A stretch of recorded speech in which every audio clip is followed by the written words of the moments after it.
We're back now with Brett McGurk, and we'd like to also welcome Jason Rezaian to the discussion. He's a global opinions writer for The Washington Post, whose new book, Prisoner, is a gripping account of the 544 days he spent in an Iranian prison.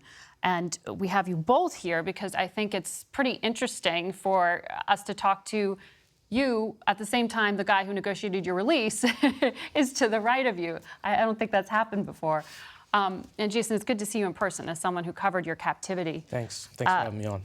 One of the new details I learned in the book was just why you were arrested in the first place, and one of the more sort of absurd things you were told.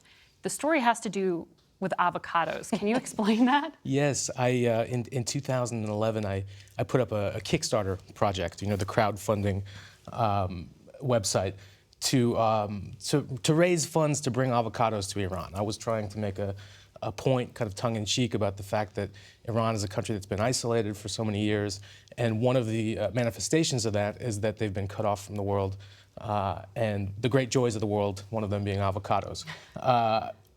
In the first night of interrogations, I was told that this was definitive proof that I was a spy. They didn't know what an avocado was, what this meant, what this was code for, but it was clearly something very nefarious. And I had to fight against that for 544 days. That kind of misunderstanding exactly. As to why you were there. And you write about, I mean, for 40 years now, the U.S. and Iran have had extensive tension and arguments for a variety of reasons. One of them, the repeated taking of hostages right.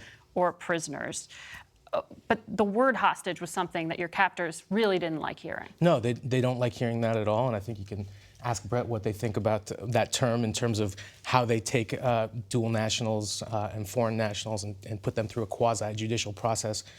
They don't like the idea, but I think that it's been as I write in the book, a 40-year industry for them that they continue to do. I'm part of a long line of people that started in 1979 with our American diplomats that were taken hostage. And unfortunately, the trend has continued today. About 3 weeks from now, the Islamic Republic will be marking its 40 year in existence. Just in the last 2 weeks, we've heard about another American, a Navy veteran, being held. So it didn't start with me, it didn't end with me, but it's something that obviously is heartbreaking to Americans and should stop. Brett, as someone who negotiated with Iran for the release of Jason and others, how difficult is it to actually have a prisoner swap or any kind of agreement? Since we have those Americans there now, do you think enough is being done? First of all, it's great to be here with Jason. Jason's book is terrific. It really brings you inside the mind of what Americans are going through in these prisons all around the world. In our process, it wasn't just Jason, about 5 other Americans. Jason was facing a potential death sentence. A U.S. Marine had been sentenced to death. It was reduced. He'd be in prison for another 5 or 6 years, and an American pastor, similar situation. So my negotiation was really the first that I'm aware of with the really hardline element of the Iranian regime, not Foreign Minister Zarif, President Rouhani, the really hardline element of the regime. We knew when they opened this channel, when I saw who I would be meeting with, that, yeah, these are the guys that would hold the prison keys for Jason and the other Americans. It was an incredibly intense 14-month process. There is absolutely no trust, obviously. There is extreme hostility. I don't know how many times I walked away from the table, raising my voice significantly. The Swiss helped facilitate this process. We're very grateful for Switzerland, but they were never in the room, but they'd be down the hall. But oftentimes they would actually come in the room because it was so heated during these talks. And the Iranians, because there's such a lack of trust, tried to renege on this deal all the way until the final moments. And in fact, until Jason and the other Americans and Jason's wife, who was a part of the deal, we wrote her into the deal, were on a plane and out of Iranian airspace, we still did not have confidence that this would actually happen. They tried to renege just the night before we got Jason on a plane, and we couldn't find Jason's wife. It was quite dramatic, but that was because of the fiefdom, the different competition within the Iranian regime itself. You never quite know, are you talking to the right guy? In my process, we were talking to the right guy, and I was the first American they had ever met, and it was incredibly difficult. But it's the kind of hard diplomacy you have to do to get things done in the world. Well, in that swap, one of the things that people remember from that is the fact that you were released the same day the nuclear deal with Iran went into effect, and this transfer of money from this financial dispute between the U.S. and Iran went through about $1.7, $1.8 billion and became this legendary story of a plane full of cash. What is the truth there? Yeah, there is so much nonsense about this. So there was a lot of diplomacy going on with Iran at the time. The nuclear track, the track with Jason and the prisoners. And then in parallel, lawyers who've been negotiating under the Hague Tribunal for 30 years. We have lawyers at the State Department. They're probably now not getting paid given the situation in Washington.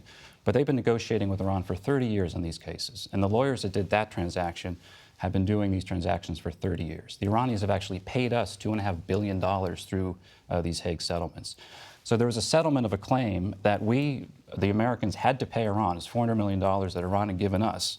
We were going to have to give them that money. There was a question of the interest, and it was settled by those professional attorneys. This all came to a head at the same time, and I was as a leader in Geneva at the time, I made very clear nothing should happen. But this, to a lot of people, this looks like cash for hostages. To Jason's point, this has been an industry for the country. It was a totally separate negotiation strand, had nothing to do with Jason's release. But at the end, when the Iranians tried to renege on returning Jason or returning his wife, made very clear that nothing should go through on anything until all the Americans are on a plane. Jason, do you think the U.S. government should be negotiating for the release of the Americans who are there now? Without a doubt. I mean, if we're not negotiating for their release, they're going to be there for a very long time.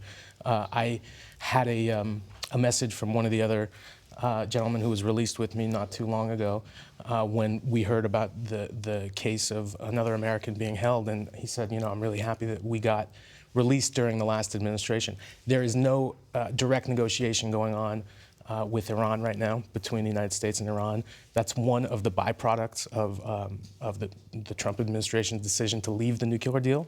And without those sorts of talks going on, there's no way, there's no mechanism to bring them home. And I think that we have to bring them home. It's an imperative matter of right and wrong, right? We don't leave Americans behind. We hear that all the time. The Trump administration has been pretty good about bringing people home from other countries, but Iran is a black spot on their record.